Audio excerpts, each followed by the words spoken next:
Hello hi guys welcome back to SK blog channel. I hope कि आपण मैंने बहुत भल थे। तो फ्रेंड्स वेलकम पुणी थे नुआ भिडटी को। तो हापी मकर संक्रांति। तो मकर संक्रांति रे आम गाँ पाखरे एक माँ तारिणी पीठ अच्छी जो थे कि प्रत वर्ष संक्रांति ही पूजा कराए गोटे भिड बनईदेवी।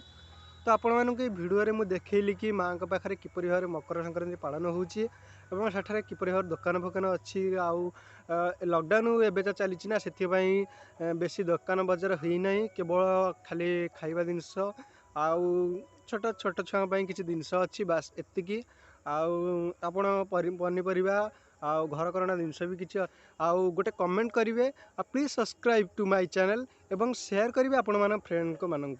तो फ्रेंड्स तो देखा हम नेक्स्ट एक वीडियो को।